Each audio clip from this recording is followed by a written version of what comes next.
Hi, everyone. We're doing an interview today with a successful franchisor. I love doing these interviews because you start to learn more about a franchise brand and where they're headed. And we're really talking about success in a service-based business. And we've got Warren Ballantyne here from Gutter-Vac. Now, what do you need to know about this? One, Warren's very experienced in the franchising world. In fact, has been chairman of the Franchise Council of Australia, been on many state committees, national committees, a really big supporter of the franchise industry as a whole. He also, when we talk about Gutter-Vac, Gutter-Vac actually was founded 30 years ago and started franchising 25 years ago, so well experienced there. They've been named top franchise in Australia, like the #1 franchise group in Australia. They have a 5-star rating with Fran Data. That's an independent franchise rating system that's actually used by banks to underwrite a franchise group to see if they're actually sound in a business sense. So it's a really important rating for a franchise group to have. So first of all, welcome, Warren. Thank you so much for chatting with us today. Thanks, Tracy. Tell It's us great. It's my pleasure. Thanks for having me here. Tell us a little bit about how Gutter-Vac started and a bit of your journey through to today. Well, my business and work life started as a plumber. I did a plumber's apprenticeship with State Public Works, which in those days was called, I think it was called the State Public Works. Anyway, it's had about 5 different iterations over the time. Did my apprenticeship, finished my apprenticeship on a Friday, got married on a Saturday, worked for the Public Works for the next 6 months, resigned and started a business called Ballantyne Plumbing. So for 49 and a half years, my wife and I have been in business. My daughter tells me I'm unemployable, and guess what? She is correct. Absolutely. So we've had a long experience and we've been subjected to business for a long period of time. And it's been a journey that's been quite pleasant. And, I wouldn't mind doing it again in some ways. But we did the plumbing business for 28 years. Had a heap of plumbers, but the one thing that we learned about that was customer service. Very early in our business life, we realised we'd have a uniform, and then we were cleaning gutters by hand, which became really, really quite bad. And back in those days, we started to find unpleasant stuff in the gutters, syringes, and it was nasty stuff, particularly at schools. And then Bundaberg got this influx of redback spiders, which we never had them in Bundaberg. They used to be north, up, from north of Gladstone Rocky, but they came down to Bundaberg, and we started to find redbacks in the gutters.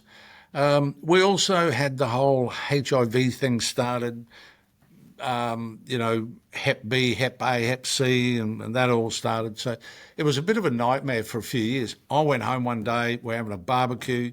I really had enough of hand cleaning gutters. And I said to Anne, I've had a gutful of this. If we're going to keep doing it, we've got to come up with a better way. So I think we should find some vacuum to do that. Anyway, my brother was at the barbecue and he just lost his job. And Anne said, well, why don't you do something about this? And Trevor's, could work it. He's lost his job. He'd be available and make us a few extra bob. And away we go. So technically, that's how Gutter-Vac started. So he went out. He found some equipment. We found some modelling, and it wasn't long after that we did a demonstration to Public Works, and they went, "That's great. What are you going to do about safety?" And that's where Ballantyne Safety was invented at that moment. So we then took all the lessons we've learned from our plumbing business and all the things I was bad at. And what discipline I needed to make them good, applied that to the business, and that was really the start of Gutter-Vac. So it was over about 300 stubbies at a Ballantyne barbecue.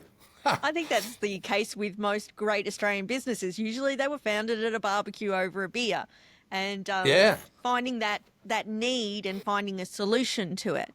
So how did you progress from starting the business and you're in Bundaberg to going, hey, this has got legs to it, we could actually franchise this and help other people be in their own business? How did you make that jump?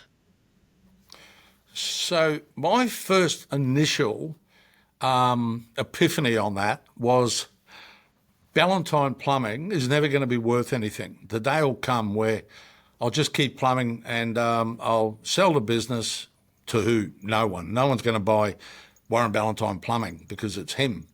I thought, well, we work it through and then go on the pension and, then what do? You don't wait to die. It's sort of, and I thought, no, I don't want to do that. I like the idea of this business, but it's a business we could brand, and it's something that is separate from a personal identity, which means it's probably a business we could grow, make valuable, and sell. That was the original motivation. It didn't take me long, honestly. Within a month of thinking like that, I'm thinking, well, maybe we could franchise this. Maybe we could take it to America. This is a global business. Great. So that's the one thing I'm good at, is that sort of dreaming. And then making it happen. That was the next 30 years. So, but that's what was the motivation behind it. Mm. So we've progressed from, starting out in 2000, it's now 2025. How many franchisees do you have? How many territories are there in Australia? Yeah, got 92 territories, 62 franchisees. So we've, by those maths, you'd be able to work out we've got quite a few multis. And they're guys that have bought 1, 2, 3, 4. Some have got 5. We've got one that's got 7 territories. And we're still in growth mode, so we still have a long way to go. It's a business that is perceived as probably a small customer base, whereas it's not. It's got a huge amount of opportunity. So, yeah, that's where we are at the moment. I think I hear that a lot too. People often say to me, Gutter-Vac, are you doing houses? But you actually do a lot of commercial work. Like you do Defence Force work and hotels and hospitals and work all around Australia. It's not little. So let's talk about the elephant in the room. And this is, I've been with you at conferences and out and about talking to people and things. And the question that I always hear people ask you is, can you really make money cleaning gutters? Yes, you can. So, I remember when we first came to Brisbane, and the reason we came to Brisbane is my bank manager had a house at Petrie, and he said, right, will you go down and clean the gutters on my house and show the real estate agent what you do? So we did that, and off we went. So we were at that, when we then established ourselves in Brisbane, we were charging $85 to clean the gutters of an average low-set 3-bedroom house. And people really did laugh at us. So you're never going to get $85. We get the kid down the road to come up and do it and give him $20 and, sure, okay, well, we're charging $85. So here we are now, 20-odd years later, that same house is about $350 and people will queue up for 2 or 3 weeks to get it done. So, yes, you can make a good living out of Gutter-Vac and of cleaning gutters. It's not the only thing we do, but it is our core business, and it's the business that does most of the revenue. We're well over $30 million a year now as a group, and the franchisees are happy in themselves, and they, the early stage, the greenfield franchisees take 12, 18 months to put roots down and really start to go, but once the roots have dug in, it's a great growth business, yes. And we'll talk a little bit more about, initial investments in franchising and things as we go along. But, I had someone yesterday asking me about that, and I actually used Gutter-Vac as the example. And I said, I know franchisees who most people get caught up in revenue, and so they see a franchise group and they go, they're doing 2 million revenue. And I'm like, I know Gutter-Vac franchisees who are doing, maybe a quarter of that revenue, but they're making more profit as a dollar figure, not even a percentage, but as a dollar figure than some people who are in franchise groups where they might be doing $1.5, $2 million of revenue. And this I think is the key that most people miss in a service-based business is actually your profit margin is so much higher and what's potential. So when we think about that, what do you think the keys are for a franchisee to make the best profit from a service-based business? What are the keys to being highly profitable? Well, one of the obvious things is no rent. You're not paying landlords rent, or you're not in a. I mean, in food and retail, you're in the shopping centres, so their rent, square meterage, and I mean, it's. I can't imagine why anyone would do it, but anyway, they do. In the service-based industry, there's some of the suppliers that do just mobile, and some do mobile and stores. So there's a combination. Gutter-Vac is purely business to customer and business to business. So we have both, but we don't need retail. I must say, a couple of our bigger franchise partners have got a warehouse because they've got 7 machines. They can't put them all in those in the front yard, and the councils don't like it either. The neighbours certainly don't like it. So they'll rent a warehouse, but it's not like normal retail. So the average franchise, in most cases, has no upfront running costs as far as rent goes. They have a very high percentage of margin because it's them. So we don't have a lot of products. We don't, you don't have to buy these products to make a living. You can just clean gutters, and you've got your equipment, and you've got a hose, and that's it. So margins can range from 70% down to 20%, just depending on what your underlying running costs are. But very low cost to the business to run the business. Really? I mean, your major cost is how many staff you have. Like, Right. certain Fuel. running costs. Fuel's one of the biggest ones. Yeah. How much does the repeat business factor into increasing profitability? Because people get their gutters cleaned, you don't just get them done once and then that's it. You're going to get a regular customer base. Do you find franchisees build a really big repeat business and that helps their profitability? Oh, absolutely. The first year is building your customer base. After that, those customers come back. So we've got a reporting system, and every franchise can see it daily. It's live. How many jobs are new? How many repeats? 50% of the work that gets done in Australia by all of our franchisees, on average, across the board, is repeat customers. So if you've got 50% people coming back, it means they're happy, one. Yeah. 2, you don't have to spend money getting them. You've already got them as a customer. So your marketing is quite low. We don't have a marketing fund. So franchisees can do their own bit of social media, do a newspaper, do a knock on door, do flyers. I mean, it's a very economical way to grow your business. But if word of mouth is, apart from Google, and we have those analytics driven from our reporting system. Apart from Google, word of mouth is the second biggest growth part of our business. So you've got a happy customer, they'll talk to people and they'll use you. So that's where we get it from. I think that also leads to that, in the service-based business, people forget about that customer service. And you've touched on it a couple of times already. And I'm going to bring up something I've heard you say before that I R&D and tell everybody because I think it was brilliant. One time I heard you say it to a couple of new franchisees, and you said, actually, Gutter-Vac is a customer service business. We happen to clean gutters. And, Correct.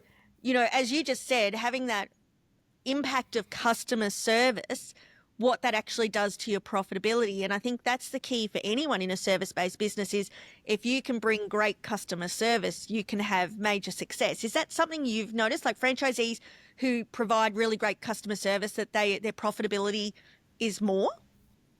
Oh, absolutely. Absolutely. Well, it's not costing you anything to get those customers. They're there and they're willing to not only use you, but they're willing to tell everybody they know how good you are. And then those people go, oh, well, gee, the last time I got somebody to do it, they left a mess, they weren't on time, whatever. I mean, there's all these reasons that, and I, for the life of me, I can't understand why somebody goes into business and doesn't give their customers 100% of everything they've got. Why have a business if you're going to treat your customers badly? Makes no sense to me. So, I mean, and I know this is just a little aside, but when we're in Bundaberg and they brought in late night shopping, which was this revolution in shopping, right? And it was in Bundaberg, it was Thursday nights and the supermarket stayed open. It was my goodness. So it was great. I used to be able to go with the family and we go shopping. I never got the chance to do that because I was always working. But it didn't last. It only lasted a month, not even a month. But I knew so many people in Bundaberg in our plumbing business, and I was involved in organisations, and so everybody sort of knew me in some way. I couldn't get through the shopping with Anne because I'd get held up. Oh, Mr. Ballantyne, do you mind? I've got a toilet that's leaking. Could you drop around and fix it? Not in my little notebook. Yes, Mrs. Jones, I'll do that. But the thing that we found was it was all about personalities. It just so happens I fixed toilets in those days, all leaky pipes. And that's why I said that. Gutter-Vac's about customer service. They've got to like you. They've got to engage with you. Just so happens that we clean gutters. In a previous life, I just fixed toilets. So I could apply this principle to 1,000 businesses and it'd work. And that's the beauty when you go into a service-based franchise is that you can actually impact it with something that costs you absolutely nothing, but will majorly impact your profitability. Just if you know that you're good with customers, you can teach someone how to work at heights safely. You can teach someone how to clean a gutter. And I know this because you've had me on a roof. So I know that I could get up onto a roof safely and what I need to do. But if you can come with a mindset that I really want to help my customers, that's the key in a service-based business, isn't it? That's the biggest skill you need to bring. I think it's the biggest thing in business. Yeah. I don't care if you're selling donuts or, hamburgers or BHP making steel. I mean, it's when you get to the end customer that's going to give you money, you need to make that transaction as pleasant as possible. And I know, giving money to somebody I'm having a bad interaction with really makes my teeth grind. But I tell you what, this is a little aside as well. The other day I was out, we're doing some work at the house, and these kids came along the street and they had a mower and a whippersnipper and they had it set up and they knocking on the door across the road. And when they finished, they came over to me and I said, so what are you boys up to? They said, we're mowing lawns and we're trying to raise some money. I said, what for? Well, I'm going to go to Japan on a trip. Okay. So what's the deal? Oh, I'll mow the lawn for $20. I said, really? You can get more than $20, surely. Anyway, I got them to mow the footpath. They didn't do a great job. It doesn't matter. It doesn't matter. What I loved about it was the entrepreneurial skill. And the kids didn't want to put their hand out to mum and dad and say, well, I want money from a trip. I'm willing to do something about it. Now, people enjoy that interaction. When, young guy starts up a Gutter-Vac business or any other business, talks to the customer, builds a relationship, and that's what it's about.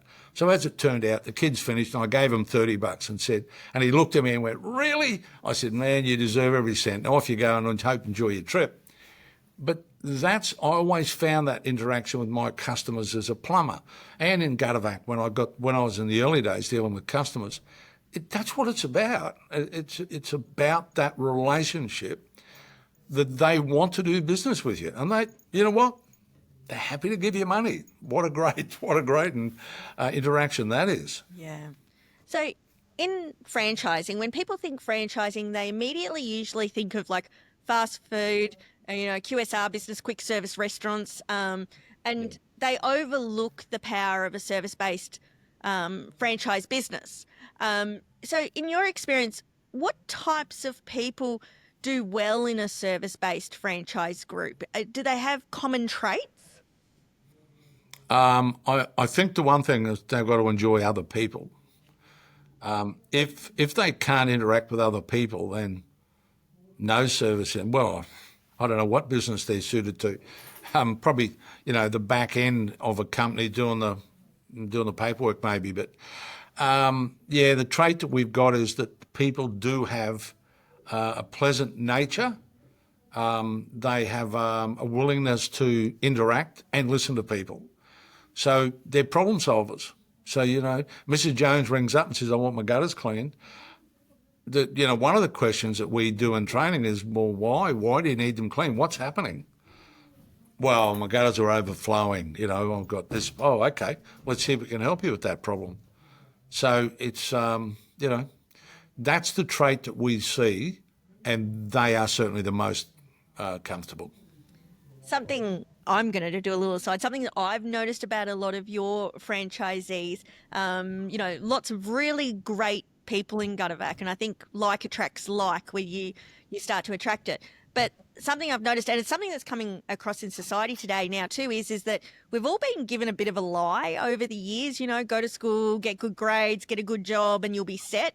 And it's just not the case. And something I noticed about a lot of your franchisees is they're really good people who have got good work ethic, and they've often been overlooked. Like they've gone down, if they've been in a job or a role, and nobody's really appreciated who they are. And they've come to Gutter-Vac because they wanted their own business. They wanted that control because they've realised they've been sold a lie and that they've got to take control in their own business. And what I've noticed is they flourish, like they become this new version of themselves, not too woo-woo, but all of a sudden there's this self-respect and they're like, hey, actually, I am good, and nobody's ever appreciated that before. Have you noticed that, or is that just something I've noticed? No, that's absolutely right. And, we've had this plethora of different people who've come on board, from bank managers, accountants, tilers, roof tilers. But then we've also had a lot of people who've come on that had low education. I mean, let's face it, I didn't like anything at school. For me, the worst year of my life was grade 1, and it never got better. So I couldn't wait to get out of the place. And I left as soon as I possibly could. And there's a lot of people who have come through this system that aren't highly educated but are damn successful, and which tells you a couple of things. One, determination. Two, customer service, or vice the other way around. I don't care, but they're both as important to each other. Determination is super important. Customer service then is super important, and then a willingness to follow the recipe. Sometimes we'll get people that come on board that are quite clever, come in, go through the training, go home, take the recipe book with them, that's what we call it, and decide, no, I'm going to change the recipe for this meal, for this business, and then struggle. Thankfully, we see them last and get through that and go, maybe I should go back to that recipe so the carbonara tastes as good as it's supposed to. And that's what we see happen in 99% of the time. So I'm always thankful for that as well, so that we don't have failures, so we haven't had any failures. So it's a great tick on our scorecard, I think, that they go, follow the recipe, and be successful. I do have to laugh about you hating school, but for people who don't know, and I found this out from my best friend's daughter, that she came to me because in her Queensland grade 11 business textbook, they were doing a case study and it was on Gutter-Vac. And I remember telling you about that because it was like, Yeah, that's right. Didn't like school. Well, you actually ended up in the school textbooks. And I think this is the Good thing, Lord. the underlying power of, a lot of service-based franchises are not seen because they don't appear from the outside sexy, but it's not about being sexy. It's about, is this business going to be profitable and give me also my life? And we'll talk about that a bit as well. So you've been in business a long time and Long time. yep, around Gutter-Vac. What things have you seen over that time in Gutter-Vac that have changed, improved, particularly in technology and how things have progressed? How have you had to use that technology and those thoughts and use it in Gutter-Vac to actually grow to that next level? Well, I suppose what you said was the answer as well as the question. Okay. Technology has been the thing. So when we started Gutter-Vac, there was no internet. There was computers. We had a computer And actually, we had in Bundaberg, we were one of the first plumbing businesses to have a computer. We were second, and we had this computer, and it cost me. Now this will blow your mind. It cost me $7,500. Right at the time, you could buy a Peter Brock 5 litre Tirana for $5,500. So that gives you an idea of what that computer was worth. It ran on 17 hertz, which is a bit like, pushing a wheelbarrow with a ton of bricks up a hill. It's slow, and ran on DOS, keystrokes. So no software. Then this thing, the internet came along. We plugged it into our phone system and had that all that stuff happening. We'd only just got mobile phones. We were at that point using UHF radio. So every day was this, oh my God, what? I mean, faxes were the thing. Believe it or not, there's still companies that have got faxes. But anyway, we won't go there. So the fax was this miracle thing. The mobile phone was a marvel. And then this internet thing turned up. And my goodness, how was that going to work? We had our own server, which was always breaking down. So technology has been the thing. I think one of the good things about us is Anne, is my wife, by the way. She has this terminology about continuous improvement. So she has never stopped pushing the business into new places, finding every little crevice and pushing us in there.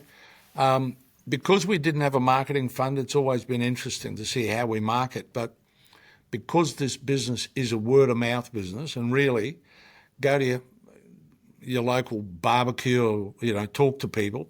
People stopped coming to my house because or stopped inviting me to their place because I wouldn't stop talking about Gutter-Vac and trying to drum up business, So the technology's one. Embracing technology has always been a good thing.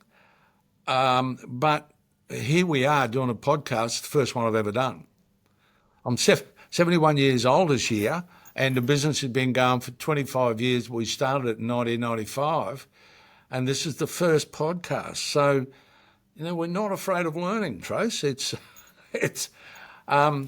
technology for the equipment hasn't changed a lot. And, we have franchise partners that say, well, when are you going to improve the equipment? I'd love to, but there's actually nothing out there that is better than what we've got. There's some different, but not better. The signage we've got it sort of tells a story. We're talking about that at the moment. Do we re-sign? Do we rebrand? I'm against it, but but that's a discussion we have here. Our office used to be 2 and then 5 and then 10 and we've got 16. Where will that end? I don't know. We do what we've got to do. So really, the customers haven't changed, the job hasn't changed, the business hasn't, the margins have, and that's simply because everything around us has gone up, so it's gone up. If houses were still 150 grand, we'd still be cleaning gutters for $85. So, I think that's it's hard to answer, but it's easy to answer. Nothing's really changed. Yeah. And I think that's what you've probably, from my perspective, you've done well is you don't just jump on the technology bandwagon. You actually go, well, will this actually improve the business? But I think what it also proves is that, technology doesn't mean you're all of a sudden you grow your business. You grew a business before there was an internet even available, before people could Google things, and you were still successful then. And so now it's just helped people move further forward quicker. So I know in Gutter-Vac, sort of change path a little bit here, Gutter-Vac has a really strong peer-to-peer support system. And I think that's the key for anyone going to any franchise group is how well do the franchisees talk and help each other? Are they actually a support network? They're not competing against each other. They actually want to help and grow. What sort of things have you put in place to make sure that you're helping the franchisees have that best peer-to-peer support for greater success and greater profitability? Yeah, So when a franchise partner comes on, we invite them into a Facebook page that's a closed Facebook page just for franchise partners, and they talk to each other. Of course, WhatsApp has become a very popular networking tool. So we've found that the Victorian guys have a Victorian WhatsApp, which we're not included in. So they get to talk privately and anonymously to each other. And New South Wales, I think, has the same, and we don't get involved in that because we try not to have any conflict in that way. I mean, my philosophy has always been by consultation, not confrontation. So if we can do that, then it's a good thing. I think it's great franchise partners talk to each other and help each other, and they're constantly doing that. You'll see a post on Facebook, I've got to do a quote on this building. Anyone got any help, So that is very strong. We see it at conference, really strong at conference. They all get together. We facilitate that with different workshop networking type things. They love a drink, most of them. One of the few conferences where you have 3 hangovers in 2 days, but anyway, we won't go there. But it's they do like to network with each other, and they get on. So we don't put any barriers up. Every franchise territory is built on postcodes, so none of our marketing or advertising can bleed into somebody else's territory accidentally. So if somebody rings the 1300 number, it's linked to a postcode. That postcode goes to that franchisee. It can't mistakenly go to somebody else. So, and we strongly discourage any franchise partner working in somebody else's territory. So you're eliminating that competition out of things. They're actually wanting to help each other. How important is the role, any good franchise group will have a franchisee advisory council, where they're working with the franchisor in behalf of the franchisees. And you have your GAC, the Gutter-Vac Advisory Council. How important do you see that as a role within, making sure franchisees are supported and they're able to actually, have some control in the business and help and, in the direction? Oh, it's vital. I mean, I can't see... I couldn't see any franchise brand that could have a reason not to have an advisory council. It's just one of the fundamentals of good business, good franchising business anyway. I mean, let's face it, businesses that aren't franchised have management, and they'll have management meetings to get together and share that. And that's what the GAC is. But we try and get the GAC to be a representation of different parts of the business, like new guys, older guys, multis, so people with experience. So there's 4 of them. We fly them in a couple of times a year, also take them to conference. And they have constituents, just like a politician. You got your local member, you got your local GAC member, and that many of those franchise deal with him. So if they got a problem, they talk to him and he brings it to us. They can talk to us directly, but peer-to-peer people are more open, I think, if they're talking to each other rather than us, because we can be seen as the parent-child relationship.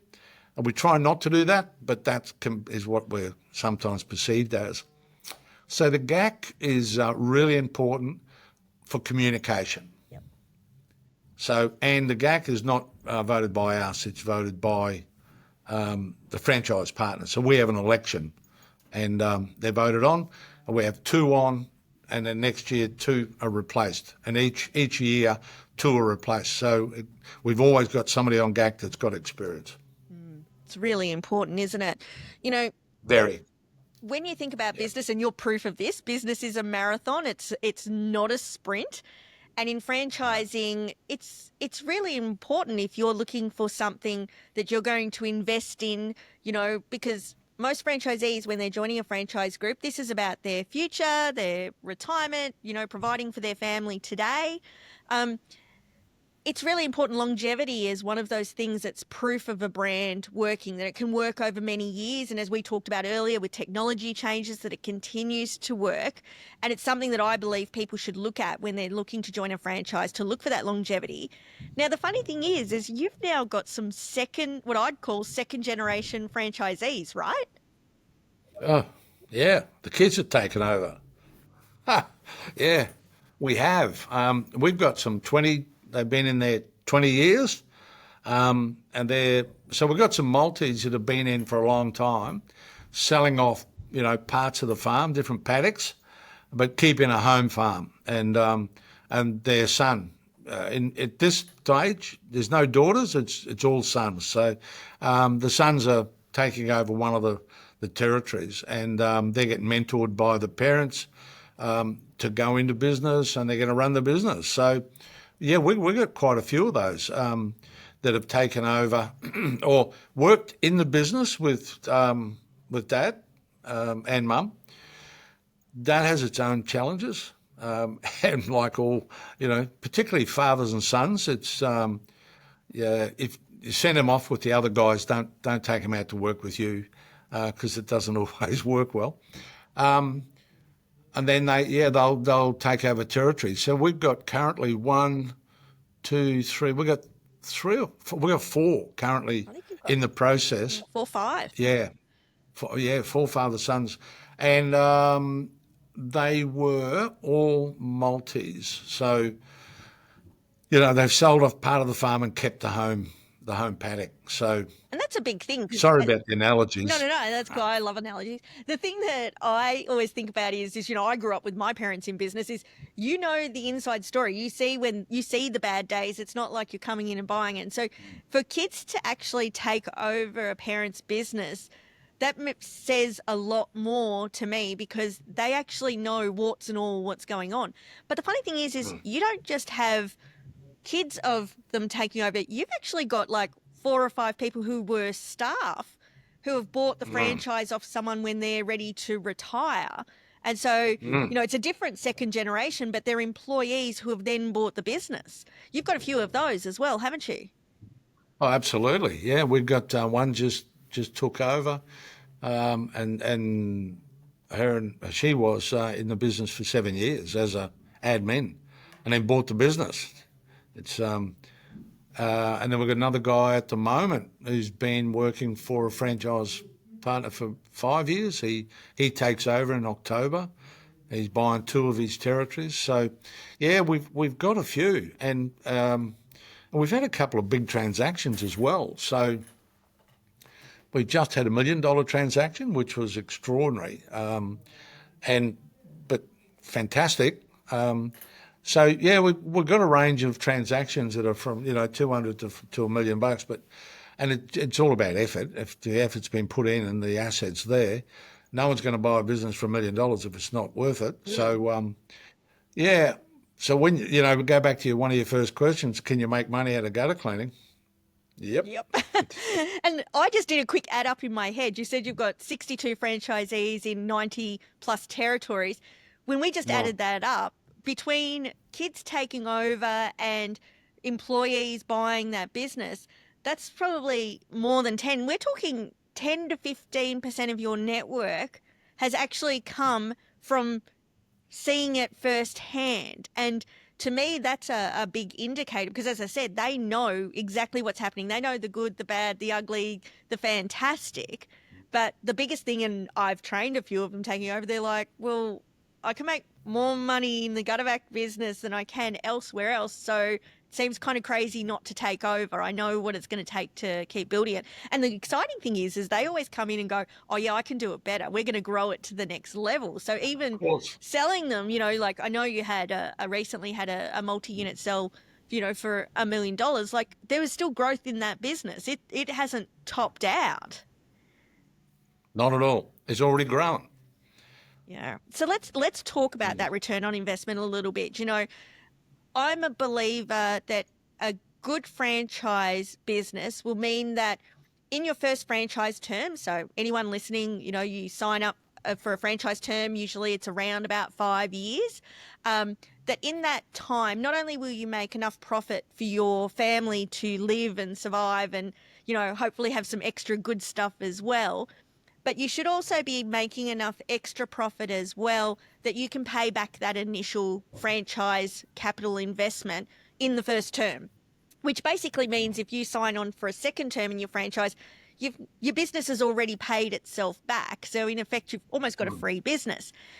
Do you, in your experience, find that happens in Gutter-Vac? Are people, getting their initial capital back within that first term? Yeah.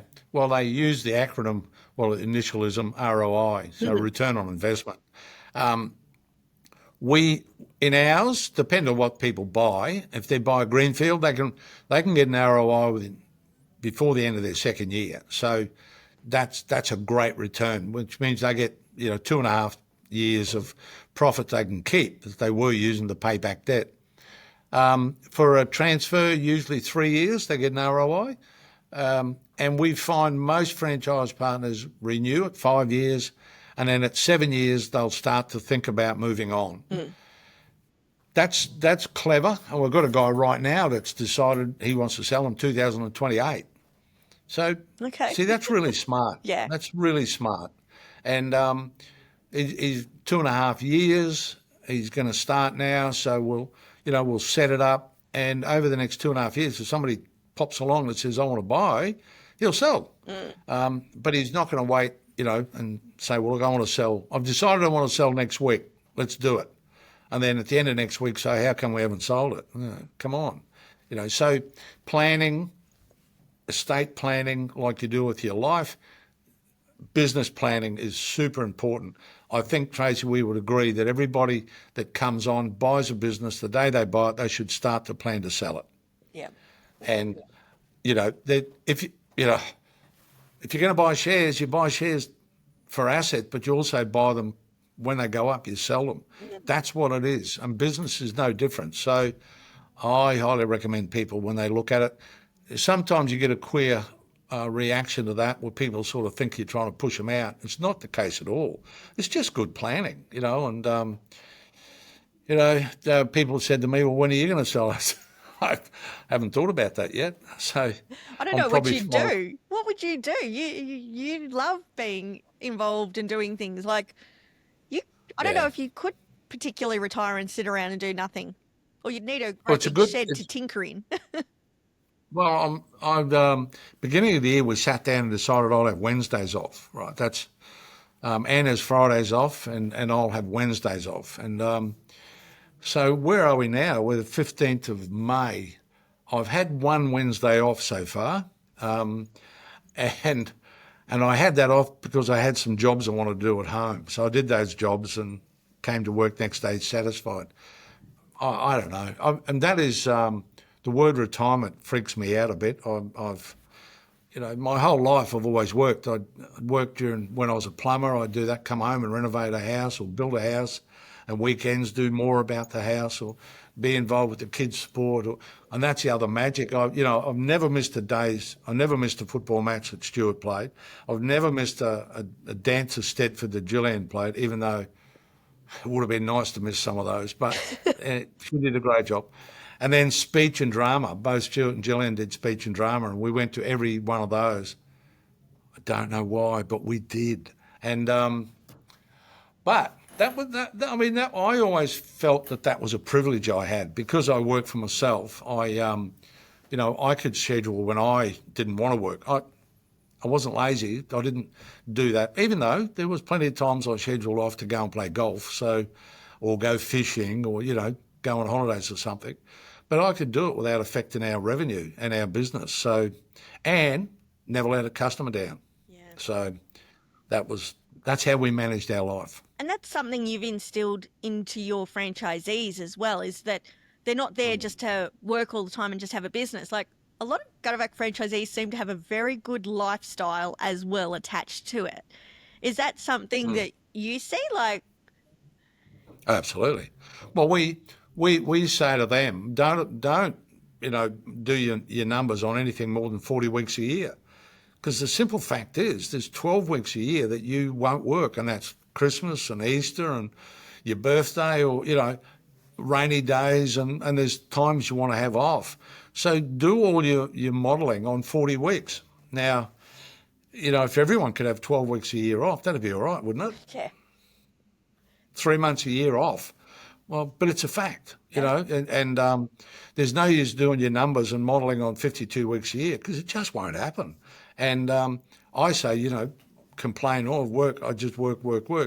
I've had plenty of time off, but when it suits me and when it suits what I've got to do. So, and what we do here, the only way that Anne and I have been able to have time off is put more people on. So we've employed staff to do what we were doing. And I've got a general manager now that takes, a heap of the weight that I used to carry. Matter of fact, I sit in my office some days, some nights, it is nights at times, and think, how did I do all that? What Mace's doing now, how did I fit all that in? And I just don't know. I still don't know. I don't know. It doesn't matter. He's there now, so he's doing it. I just keep shoveling the coal into him and he keeps doing it. So it's a great group of people here. They're good. And they'll work as hard as they have to work to do what they have to do. So that, and then when there's time to relax, we can relax. Yeah. So it's all right. I think that's important too when people don't start a business. Like, yes, we talk about that profit is important because you've got to be making money, but people don't do it just to be Scrooge McDuck sitting in a vault of money. It's what that money can provide for their life. And I think this is what people miss in a service-based business is that if you want to have Thursdays afternoons off to go to your kids' rugby game or to coach your kids' team, like I know Murray coaches, one of your franchisees coaches his kids' AFL teams every Tuesday and Thursday nights, so he doesn't work after 4:00. And that's the benefit of a service-based business. You can just close out your books at that time and make it fit around your life as well. It's that flexibility. It's not like you've got a shop front that has to be open at 9 in the morning and shuts at 10 o'clock at night. You can change your schedule to actually have that impact. You kind of mentioned it, and I want to dig a little deeper on that. You said, you should start with an exit strategy. How important is it, do you believe, especially in a franchise business coming in, to see that other franchises have successfully sold their business? Like we talked about that, recently you had a multi-unit sell for $1 million, right? Yeah. How important is it that coming in and you're about to invest in a franchise that you can actually see that when I do decide to leave, that it is actually a saleable asset? Is that really important in your mind? Oh, absolutely. And the one thing we encourage franchise partners to do is to talk to other franchises. So, I would, even though the guy that sold his territory and he sold it for $1 million, I can tell you right now that if I gave you his number and you were a new franchise partner and I said, give this guy a call and ask him how he did it, he would tell you. And we encourage our franchise partners to talk to each other. So we have a portal, right? So every week you've got to put your sales reports in and do all that stuff. And we generate data results from that. So there's a portal you go on and you can see where every franchise partner's revenue is live that day. And you can then see how many of their customers are repeat customers, how many are commercial jobs, how many are domestic jobs. You then can go down the bottom and see where is it coming from. Is it Google or is it word of mouth, whatever. So you can look at all that free. It's part of your package. So then if I was down the bottom of that scale of revenue, I'd be ringing this guy up here saying, how the hell are you doing that?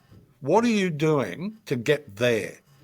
This is where I am after 3 months.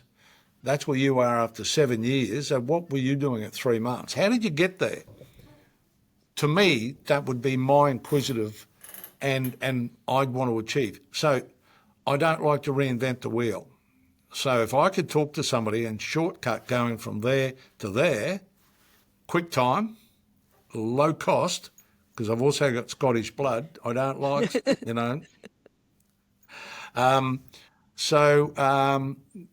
how can I do that without spending a lot of money and do it quick? Right, that's what I did. Okay, that's what I'm going to do. That's what I do. And we encourage them to do that. How many do it? it's up to them. You know what I've seen some of your franchisees do too, and it's true. People often talk about that in franchising, like, oh, the franchisees will help each other and talk. They actually do in Gutter-Vac. Like sometimes people say it, but they actually do. And I was talking, it was one of your members of GAC because I saw them, and one of them had actually flown in earlier and went and did like half a day with another franchisee. And that franchisee's like, yeah, come in. And they took him in the office and they just opened up their books and showed him everything. And they had this whole conversation about what worked, and they were doing a sharing. It wasn't just one person sharing with the other. They went, oh, I do this, I do this. And I think they all walked away going, that's amazing. And this is what you miss. Like, you've been in business. Like, think back to your plumbing business. Could you have rocked up to another plumber and said, hey, tell me what's working? And they would sit down and open their books and show you everything? I used to. I did. I used to. I was friends. Well, some of the successful plumbers went through tech college when we did our apprenticeship. So there was a few of us that went through tech together, and we then went out and we became contractors, and we interacted quite a bit over the years. So yeah, I was never backward in asking somebody, how the hell did you do that? Or let's do this together. I think we can be rewarded much better if we do it together. So no, I've always been interactive with people like that, and I must say, even though I'm always been fiercely independent and determined, and it's a good trait or it's a bad trait, but I'll never give up. And you know what? I said it once on LinkedIn. If at first you don't succeed, give up. And I didn't get to put the second part in because it was ravished by people saying, no, you can't do that. The whole part of that is, if at first you don't succeed, change direction, and look for a different path to success, because, it's no use fishing in a pond that's got no fish in it. You've got to, fish, there's no fish in this pond. Okay, I'll go to a different pond, but I'm not going to stop fishing. So my business life has been determination with finding the result to get what I wanted. But I had to take a lot of detours to get there. I think when I'm listening, because I didn't know that about you, I've been working with franchise groups for 20 years, so I get to see a lot of the inside. And one of the things that I really notice is especially when you're talking to founders of franchise groups, the number of their characteristics and value sets of how they've been put into the brand. And like listening to you, I'm like, man, you were doing things that were not common before you even started Gutter-Vac, which is actually added to its success. Understanding customer service, asking other people what's succeeding, knowing what good work ethic is. Like, when I listen to you now, I go, wow, I look at all the great things in Gutter-Vac and I go, actually, they're things that have come from your value sets, what you've actually imprinted into the Gutter-Vac brand. So, if you're listening to this and you like Warren, you're probably going to like Gutter-Vac, because... Well, I think it's a bit of a joint venture. Anne and I, we've been married 50 years. For a start, holy mackerel, Yeah. I must be a tremendous guy. Yeah, you are. He's very patient. Yeah. One of us is tolerant. But we've worked in business together for 49 and a half years. Anne's, gone off and worked at the school as stenographer, and they call them in those days. But we always had the plumbing business, so we'd come home and they were doing the books and all that. But her continuous improvement mentality, which at times frustrated the hell out of me, because why do we have to change that? That's great. She said, well, because that's not going to be great. We need to make that better. So she's always pushed that barrier, and I've always challenged her on that. But then women are always right. That's well done. That's historical fact, I'm afraid. But, she's always been right. But then she always challenges me too. So I'll have epiphanies and great ideas, and she'll sort of just challenge it a bit and make me think about it. And I'll think, yeah, okay, well, it's a crap idea. I'll go in a different direction. But so I think the business is a result of both of us. It's certainly not just me, that's for sure. And it's not just Anne, and it's not just both of us, but there's 14 other people up there. And everybody brings stuff to the business. I mean, we've got Mace, the general manager's come in, and he's come from a different background. So he's being Gutter-Vacized. In another 12 months, his perception of Gutter-Vac will be different than when he first came in. So I think that's fantastic. I love to see that. Maybe that's what I'm waiting for. See, my son works in the business with us. He has done for years. My daughter lives in America. But I think they'll come back to Australia. And so we see the business as a legacy business rather than something we want to just flog off.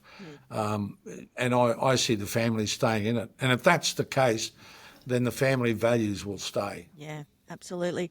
So with all your years of experience in franchising, say someone's sitting here listening to our interview, listening to you, and they're thinking about becoming a franchisee. What do you think would be your top tips for them to consider before they decide to invest in a franchise, be it Gutter-Vac or something else? What would be your top things that you would recommend to them to do before they, sign on the dotted line? Have a look at the brand, the model. Is it successful? If it's successful and you like what they do and you can see yourself doing that each day, then are you willing to follow the recipe? If you're going to take the recipe away and change it, don't buy the franchise. Leave it alone. It's what it is because it's not broken. It's what it is because the recipe works. It gets massaged along the way over 25 years. It's happened. But the recipe is fundamentally the same recipe. Treat customers with respect. Give them what they want. Make it affordable and reasonable, but you've bought a business and you're entitled to your reward. They're the things, they're the fundamental recipe, but then the recipe of the business is in the training. Follow it. If you're not going to do that, look somewhere else. So, again, using your experience, once they decide to get started, what would be your keys to a franchisee to make their business as successful as possible? What things do they need to do once they are actually a franchisee? Yes, follow the recipe, but what other things are really important, do you think, in business? Well, different things will be received by different franchise partners. So we got an 11-day training course, so it's a long time. You're here for a long time, but you get exposed to everything. What you've got to do is pick out the parts that resonate with you. So, for instance, if you can't deal with people, like if you can't interact with people face to face, but you still want to be in the business, then you probably need to get somebody that can interact with people. So you're going to sit at home, run the business, do the quotes and manage that, but you've got somebody that's the face of the business that you can do that. And we've had that happen. Look, I think the recipe is the secret, but I know what you're saying. Once they go back to their own home and the euphoria of training and all that's over, now it's the hard yards. I think the business planning and the goal setting that's done at training, that needs to go home and be put on the wall. And then you need to look at that regularly. You need to get support. We've got support, a support guy here that will contact them constantly. You need to put your hand up and ask questions when it's tough. And it gets tough, gets lonely when you're in business as well, very lonely. And Trace, we all know, no matter how many people you've got around you in an office, it can be really lonely. So you've got to be willing to put your hand up and ask a question. Yeah. Keep communicating. Thank you so much for spending the time with us today. There's so many valuable gold nuggets in there for people to take away.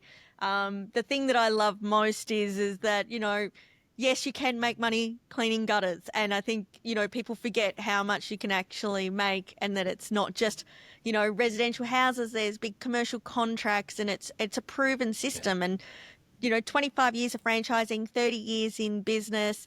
You're an overnight success. Well done.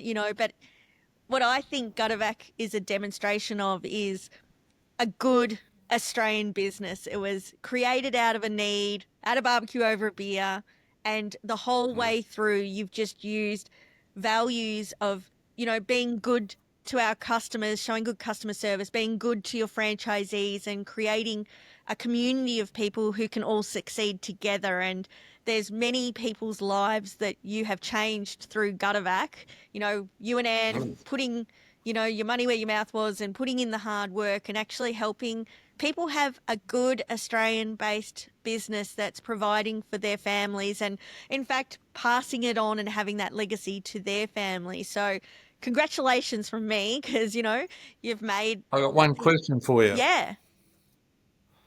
Imagine the first franchisee. What was he thinking? What were they thinking? There's an industry that didn't exist. There was nothing in the yellow pages. No one paid anyone to clean their gutters except for the kid down the street. And you're going to be the first franchisee. I take my hat off to him. How brave were they to do that? Yeah. So the other 92 that have followed them have at least had something to look at that's happened before. So, yeah. Absolutely. I'm going to put details into the show notes of the podcast. So if you want to reach out to Gutter-Vac, but it's pretty simple, guttervac.com.au. You can get all the information there. Reach out to Warren and the team at Gutter-Vac if you're thinking about joining a franchise group, having your own service-based business. I highly recommend Gutter-Vac. I've seen the P&Ls. I know you can make money cleaning gutters. And also, too, if you're just listening and going, I think I actually need my gutters cleaned, head over to the website. One of the local franchisees will be able to help you. And sometimes that's actually the best way to check out a business is to actually get someone to go and do your service, or maybe a member of your family, because hopefully, your area is vacant for you to take over. But thanks so much for your time, Warren. I really appreciate it. And I hope everyone listening chucks in a comment underneath this. And thanks, Warren, for his time, because after, 25 years in franchising, Warren's probably one of the most experienced franchisors in Australia you're going to find, and just so giving and helpful for us all. So thanks, Warren. You're welcome. Thanks for having me. It's been great.